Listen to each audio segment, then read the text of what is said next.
Hi, ரொம்ப நாள் கழிச்சு வீடியோ. இன்னைக்கு என்ன மாதிரி வீடியோ அப்படின்னா, காமெடிலாம் கிடையாது. 2 வெக்காபுலரி சொல்ல போகிறேன்.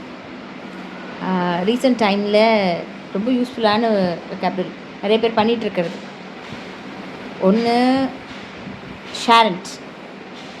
ஷேரண்ட் அப்படின்னா லைட்டாக ஃபெமிலியராக இருக்கா என்னென்னு? பேரண்ட், ஷேரண்ட்.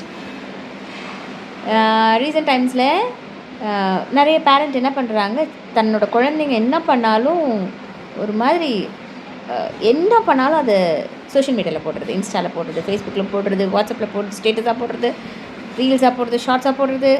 அது மாதிரி என்ன பண்ணாலும் தன்னோட குழந்தைங்கள பற்றின அப்டேட்ஸ் வந்து கொடுத்துட்டே இருக்காங்க இல்லைங்களா?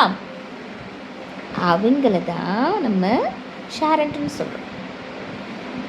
இன்னொரு கேட்டகரி ஸ்டான். இவங்க யார் அப்படின்னு பார்த்தீங்கன்னா, ஒரு செலிப்ரிட்டி மேலே ஒரு எனி கைண்ட் ஆஃப் செலிப்ரிட்டி, ஒரு ஸ்போர்ட்ஸ் பர்சனாக இருக்கலாம், இல்லை ஒரு ஹீரோயின், ஒரு பிக் ஸ்க்ரீன் பீப்புளாக இருக்கலாம், இல்லை ஒரு ஸ்மால் ஸ்க்ரீன் பர்சனாக இருக்கலாம். அவங்க மேலே ரொம்ப அதிக பற்று.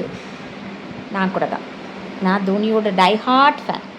ஸோ அதுபோல் அதிக பற்று உடைய டைஹார்ட் ஃபேன்ஸ், அவருக்காக என்ன வேணாலும் பண்ணுறவங்க, அவருக்கு அவளுக்காக என்ன வேணாலும் பண்ணுறவங்க, இந்த மாதிரி பீப்புளை அதுவும் ரொம்பவே எப்படி சொல்கிறது, ரொம்பவே பாசம், ரொம்பவே பைத்தியமாக இருக்கிறவங்கள ஸ்டான் அப்படின்னு சொல்கிறாங்க. ஃபேன், ஸ்டான். ஸோ 2 வெக்காபுலரி என்னது? ஒன்று வந்து ஷேரண்ட், இன்னொன்று வந்து ஸ்டான். மறக்காதீங்க. பாய்.